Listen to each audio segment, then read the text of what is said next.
Iniciamos a nossa aula número 3 da unidade de ensino número 1.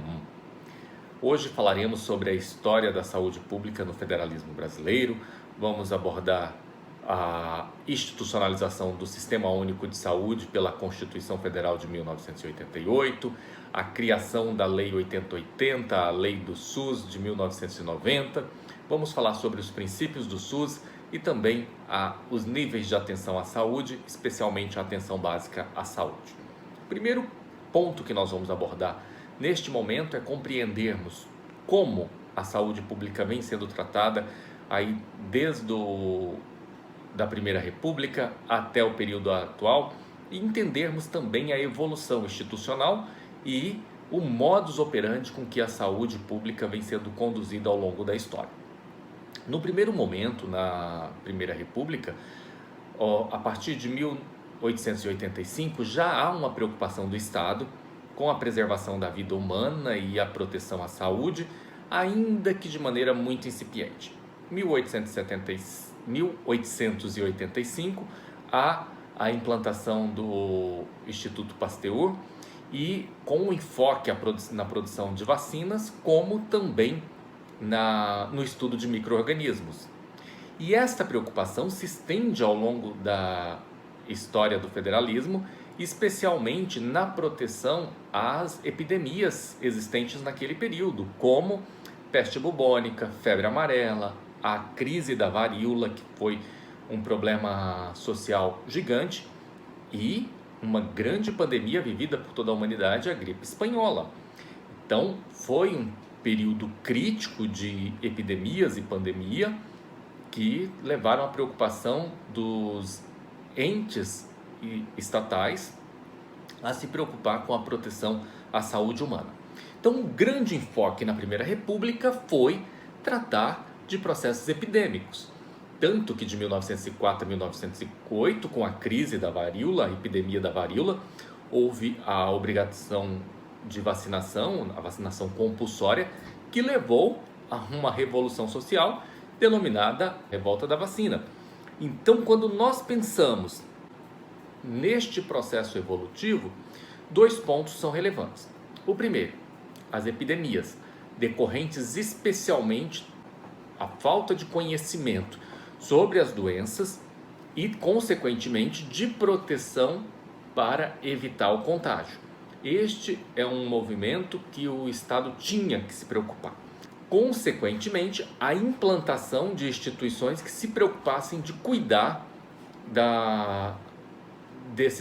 de conhecer sobre estes patógenos que causavam essas epidemias lá entre 1885, 90 até 1920. Portanto, em 1885 há a instalação do Instituto Pasteur, focado no estudo de micro-organismos e de vacinas. Posteriormente, o Instituto Sorológico Federal, 1892, que posteriormente se torna o Instituto Oswaldo Cruz, em 1918. E qual é a grande preocupação dessas instituições? Estudar os micro-organismos, produzir vacinas e soros e entender qual é o processo de contágio para minimizar os danos à saúde coletiva. 17 e 18, a crise da gripe espanhola, e em 1920 se institui o Departamento de Saúde no Brasil. Após o movimento de saúde pública já narrado e descrito em relação à Primeira República, de 1887, 89 até 1930, chega-se historicamente à Era Vargas. Em dois momentos históricos distintos do governo Vargas, o primeiro de 1930 a 1937, no governo provisório, e posteriormente de 1938 a 1945, com o governo constitucional.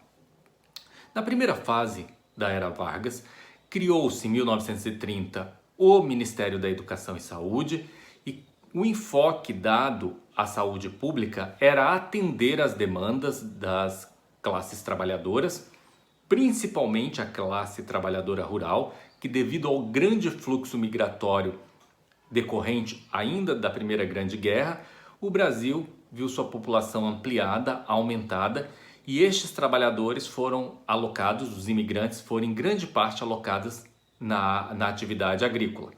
Consequentemente, havia-se uma demanda muito grande por assistência à saúde prestada a estes trabalhadores, que até então o grande recurso para aqueles que não possuíam os recursos necessários para pagamento era o acesso gratuito por meio da atividade assistencial de saúde gratuita, prestado geralmente pelas Santas Casas.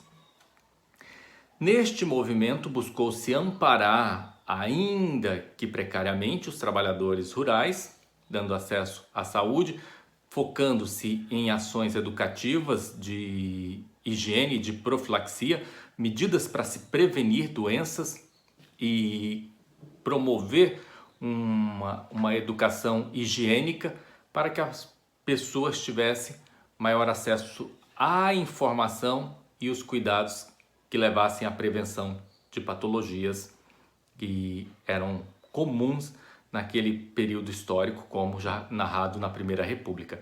Febre amarela, peste bubônica, a febre tifoide, posteriormente a gripe espanhola.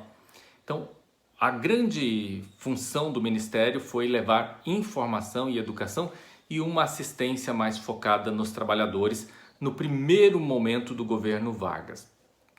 No segundo momento, e isso cabe se destacar, criou-se o SESP, 1942, que era o Serviço de Atenção à Saúde Pública. Também como um movimento de inclusão de classes específicas, classes trabalhadoras, especialmente os soldados de guerra, os trabalhadores da borracha, os mineradores. Eram ações focadas em grupos específicos, mantendo os trabalhadores fabris, aqueles que estavam na indústria brasileira iniciante, para prevenção e para assistência, até porque o enfoque era menor prejuízo à produção, então se dava atendimento aos trabalhadores por meio de uma saúde previdenciária. Quem havia vínculo a um sistema de previdência possuía o acesso a um atendimento médico gratuito e, do mesmo modo, também a atenção aos trabalhadores na atividade rural, na área rural.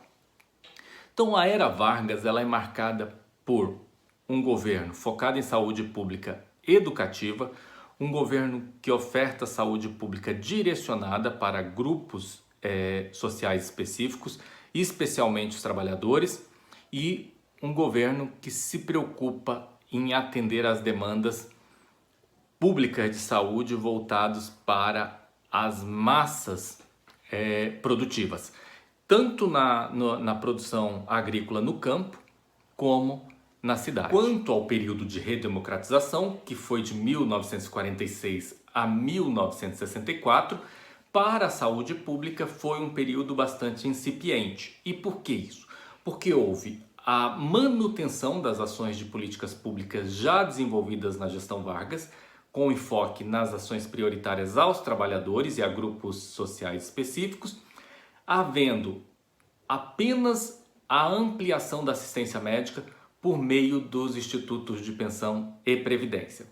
Além da ampliação à assistência médica por meio das ações executadas pelos institutos de pensão e previdência, o enfoque da saúde pública foi grandemente direcionado, todos os esforços direcionados à erradicação da malária e também da lepra. Então, o que a gente observa no período de redemocratização, que foi um período histórico longo, aproximadamente ali 18 anos, próximo de 20 anos, foram ações que visaram manter aquelas políticas institucionalizadas na gestão Vargas, um governo garantista, um governo assistencialista, próprio da tipologia de gestão quanto à manutenção do populismo, né, em torno da gestão Vargas, mas que gerou grandes resultados e grandes contribuições com a implantação do Ministério da Educação e Saúde,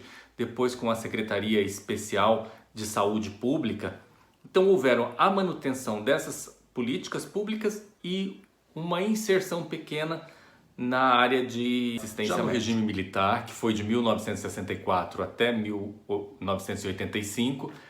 A grande ênfase foi na expansão do atendimento hospitalar e medidas curativas para as enfermidades.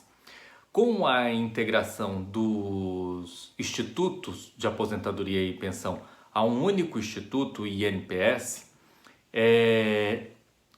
houveram mudança significativa no modus operandi da gestão pública. O primeiro dele foi a centralização da gestão no governo, sem a participação dos trabalhadores na gestão dos institutos de aposentadoria e pensões. Consequentemente, com essa centralização, houve a criação de programas de atendimento voltados para o atendimento hospitalar, uma saúde muito mais curativa do que preventiva. Com isso, a expansão da rede hospitalar no país, incluindo a rede hospitalar privada, prestadora de serviços ao INPS, cresceu.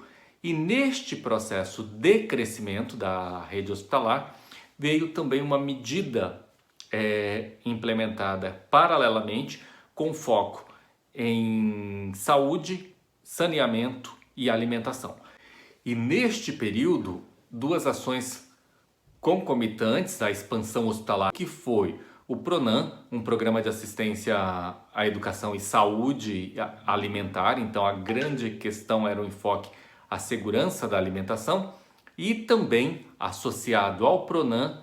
E neste mesmo período, em 1972, tinha-se um programa de assistência à saúde sanitária, denominado PIAS. Em 1977, houve a descentralização do INPS e do INAMPS. O INPS ficou com a Seguridade Social e a Previdência, propriamente dito, e o INAMPS ficou com a Assistência à Saúde Previdenciária. Então, em 77 foi o grande movimento dentro do governo militar, que desmembrou assistência a benefícios, enquanto aposentadorias e pensões, do atendimento à saúde. O que aconteceu e por que isso aconteceu? Pela grande defasagem do equilíbrio de contas no INPS. Segundo, pela dificuldade de gerenciar dois tipos de assistências diferentes, à saúde e a benefícios, mas principalmente pelo dispêndio, volume de dinheiro gasto na assistência curativa, que é sabido já desde aquele período que é uma assistência muito mais cara do que a preventiva. Então, enquanto se gasta um percentual X menos para uma assistência preventiva, numa curativa você tem um X mais. E isso dificulta o equilíbrio de contas, e o enfoque da gestão da saúde no governo militar foi exatamente focado em medidas curativas e a expansão da rede hospitalar no Brasil. Era uma necessidade, obviamente, naquele momento histórico, era uma necessidade do país a expansão da rede hospitalar e, consequentemente, descentralizar o acesso das santas casas àqueles que não tinham condições para o pagamento, o custeio da saúde, mas não se ampliou a rede de atendimento, como nós vamos ver já no segundo período de redemocratização dentro da história do federalismo. O que acontece? Somente após a Constituição de 88 é que nós vamos dar o conceito de universalidade. Então a saúde pública no Brasil, ainda no período militar, não era acessível a todos os brasileiros. E, consequentemente, tinha um sistema sobrecarregado, mas por um atendimento a classes sociais específicas, e os invisíveis socialmente e sem poder aquisitivo ou força de trabalho, eles ficavam assistidos pela assistência social, principalmente ainda produzidas pelas Santas Casas de Misericórdia em todo o país.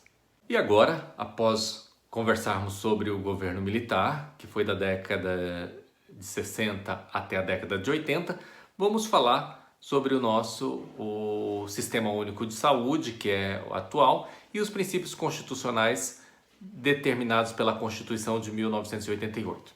Primeiro ponto, a Constituição nos diz lá no artigo 196, na seção que trata da saúde, que a saúde é um direito de todos e um dever do Estado. Então passamos a ter uma nova principologia que abarca as garantias à saúde, garantias fortes, garantias constitucionais.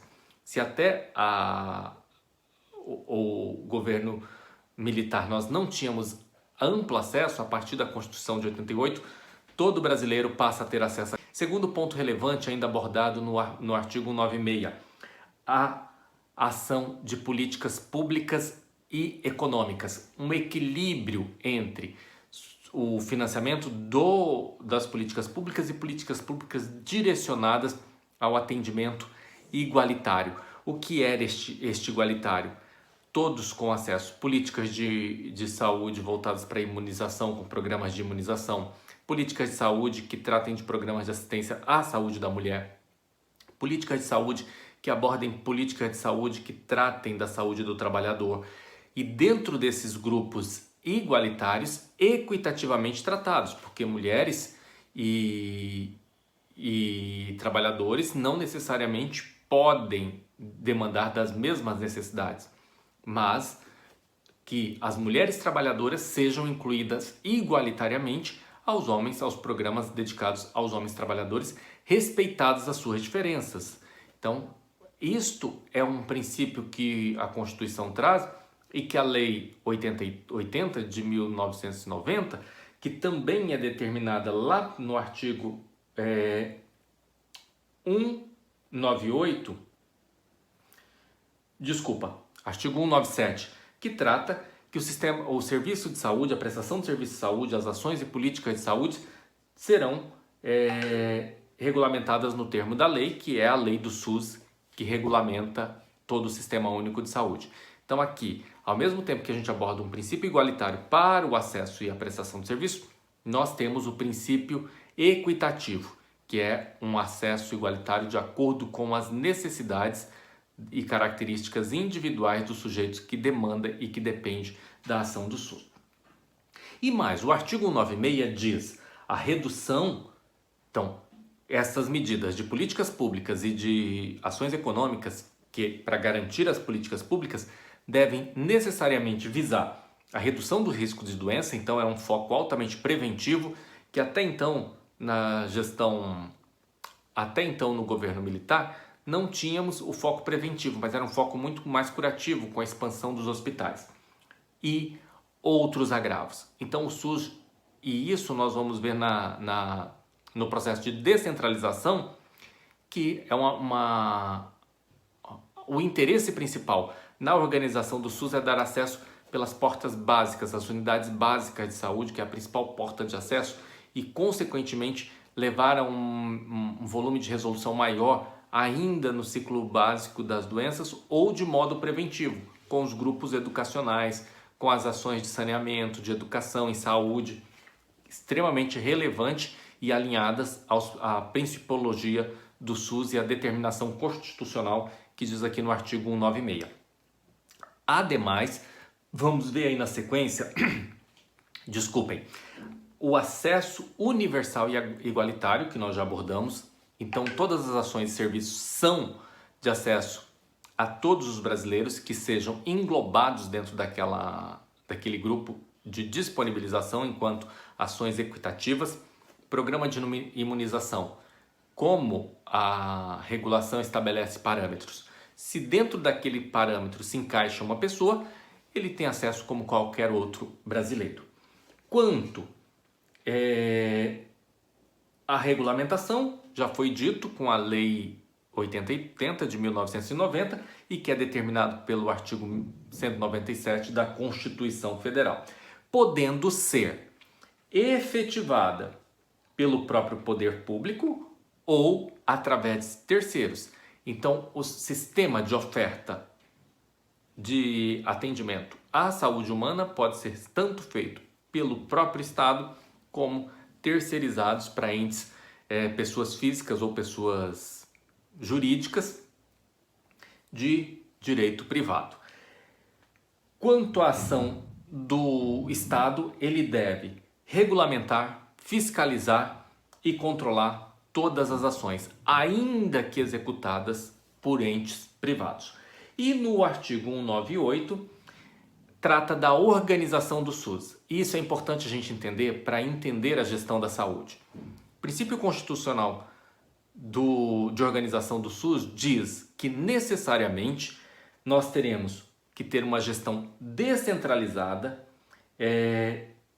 com direção única em cada esfera.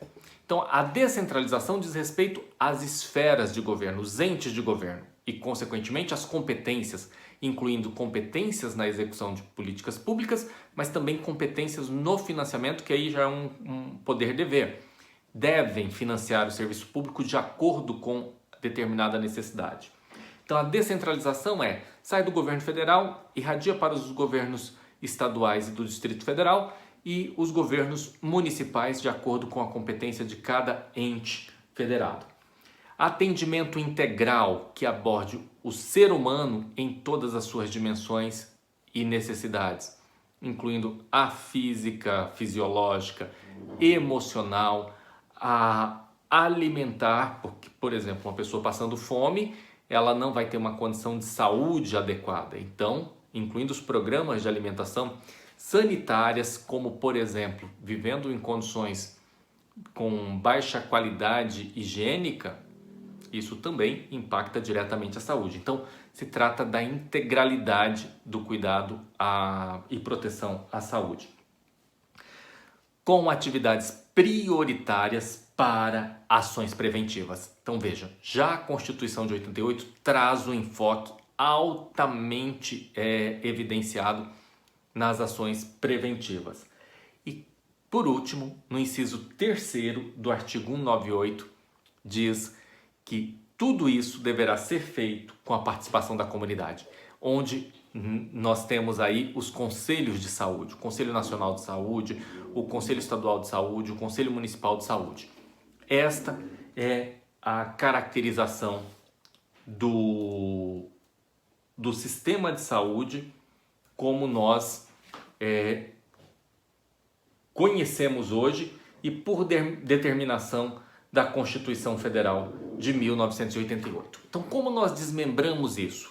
Voltando para a Constituição e olhando para o que a Lei 8080 alinhada aos princípios constitucionais e o que determina a Constituição Federal de 88, como nós fazemos essa gestão do serviço público de saúde a partir dos princípios legais. O primeiro dele é quanto às competências da União. A competência da União é coordenar o sistema de saúde de alta complexidade, incluindo aí saúde voltada para transplantes e alto risco à vida, cuidar das cirurgias de alta complexidade, neurocirurgia e outras, cardiológicas, hemodinâmica e assim por diante, por meio do Ministério da Saúde, que é seu ente central de controle do SUS, deve planejar, fiscalizar o SUS em todo o país. Então, quem tem a competência de fiscalização e de planejamento, competência principal é o Ministério da Saúde, tendo uma competência de planejamento derivada aos estados e aos municípios também. Responder pela metade dos recursos. Então, como é a resposta? Dentro de um exercício, a União tem como obrigação participar com pelo menos 15%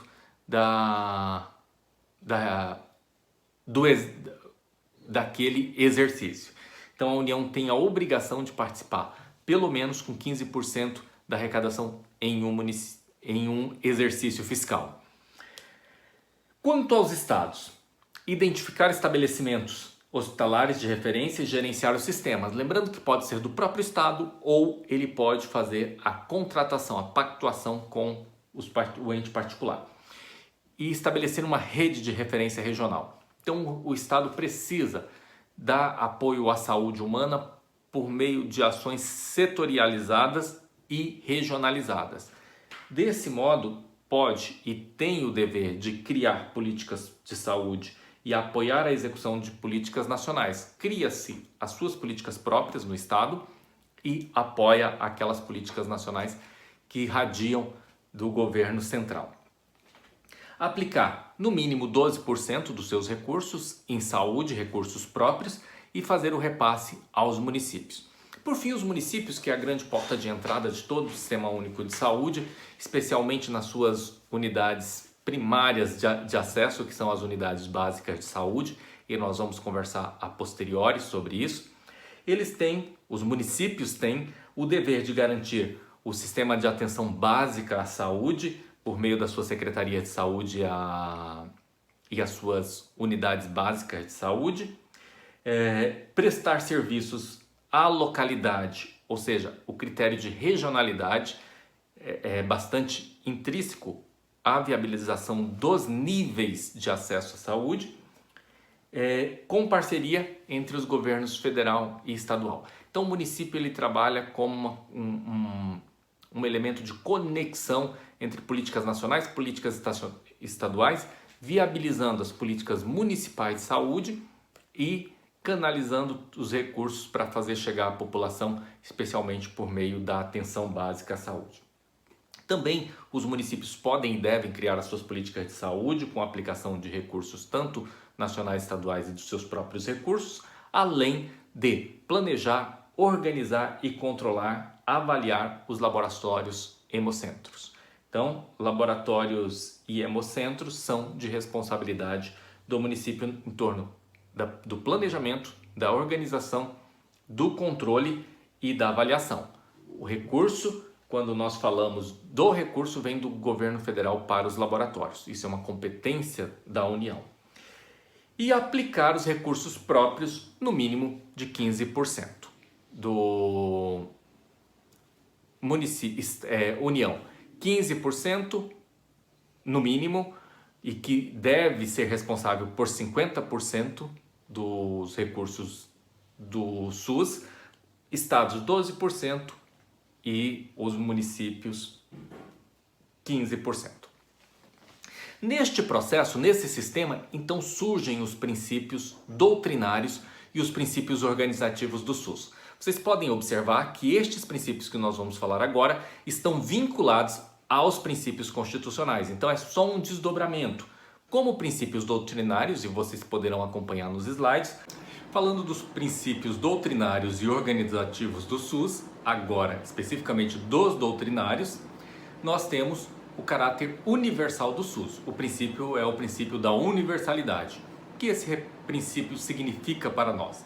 Que a saúde sendo um direito de todos e um dever do Estado fornecer o serviço e o acesso ao serviço a todas as pessoas, então independente de classe, de religião, de credo, etnia, orientação sexual, todos devem e podem ter acesso ao SUS. O segundo princípio é o da equidade, é um princípio complementar ao princípio da igualdade. Por quê? Embora o princípio constitucional para o Sistema Único de Saúde seja o atendimento igualitário, nós não podemos tratar todas as pessoas de forma igual.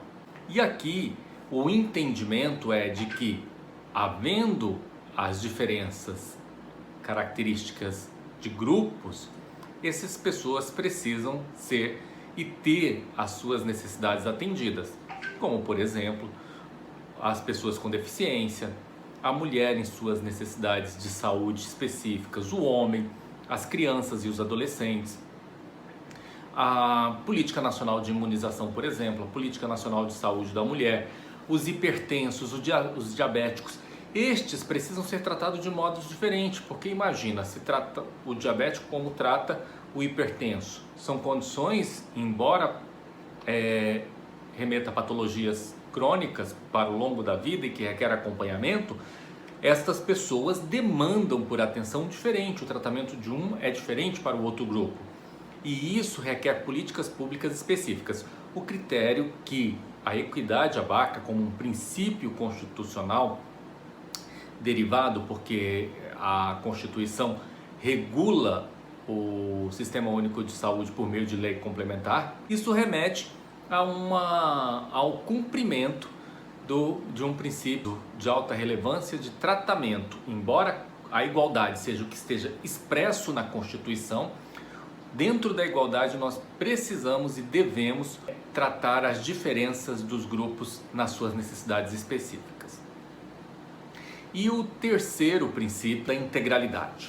A integralidade remete à dimensão de cuidado que excede ao fisiológico, físico-fisiológico, incluindo o emocional, abarca as diferenças de cada condição na prevenção, por exemplo. Então é uma oferta de proteção à saúde que vai além da proposta curativa. É preventiva, curativa, recuperativa e de reabilitação, por exemplo.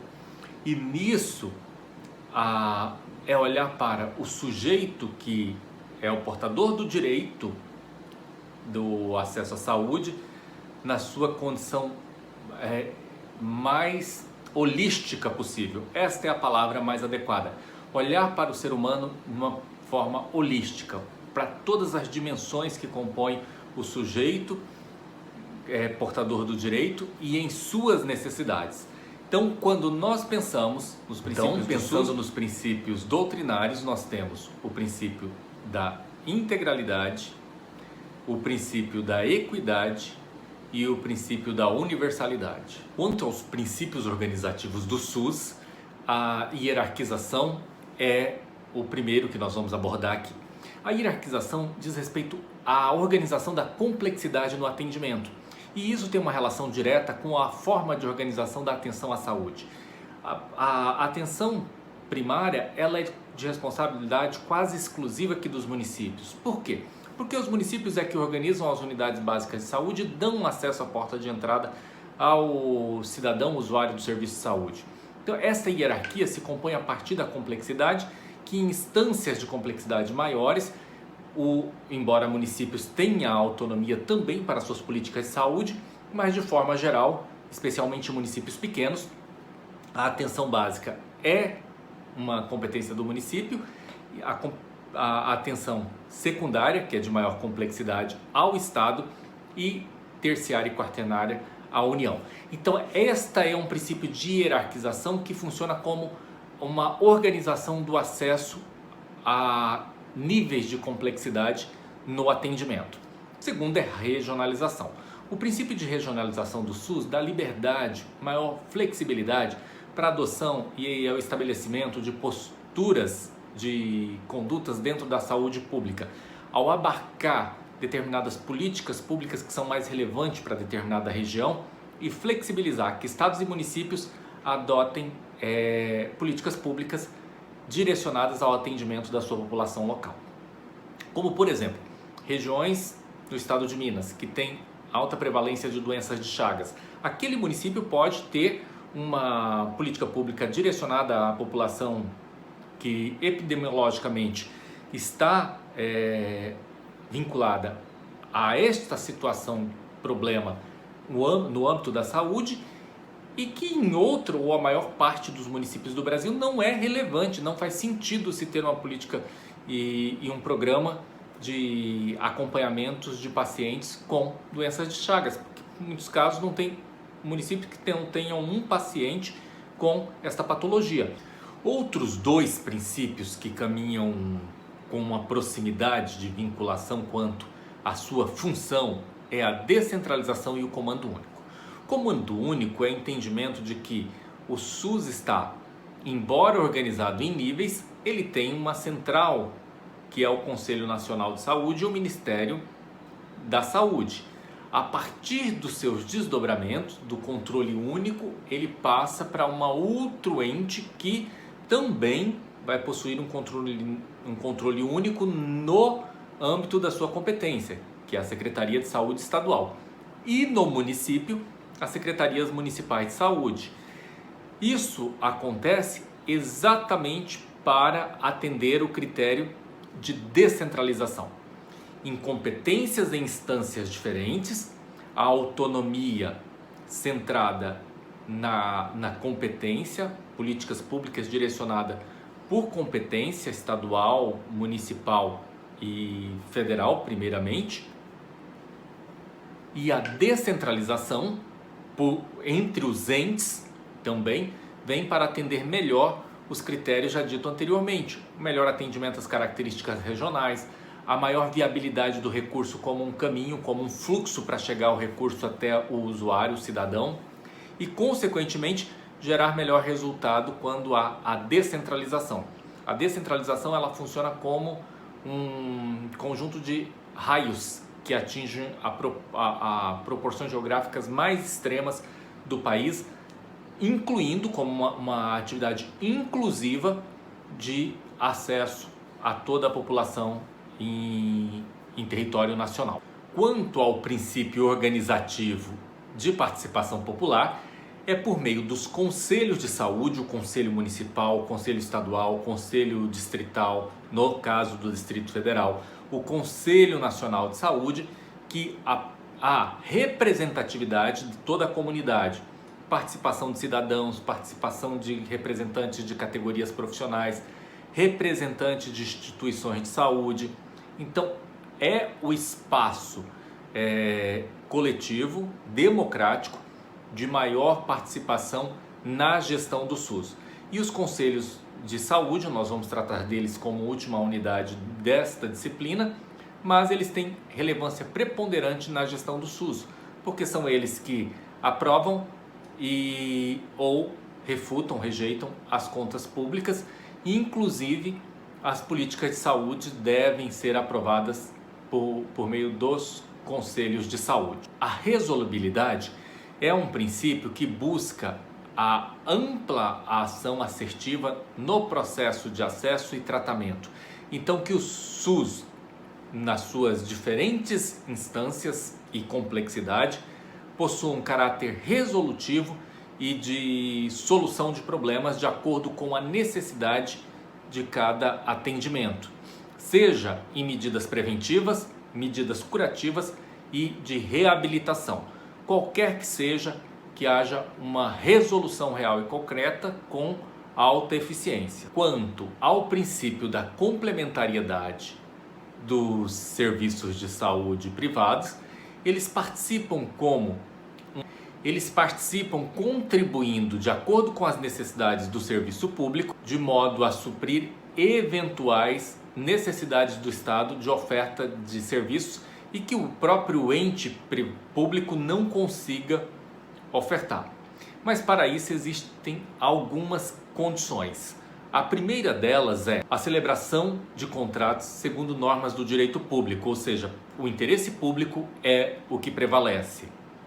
A instituição privada ofertante de serviço ao SUS deve seguir as normas e diretrizes do SUS. E por fim, a integração dos serviços de natureza privada que prestem serviços de saúde ao SUS devem também integrar a rede SUS do mesmo modo com aquelas instituições públicas.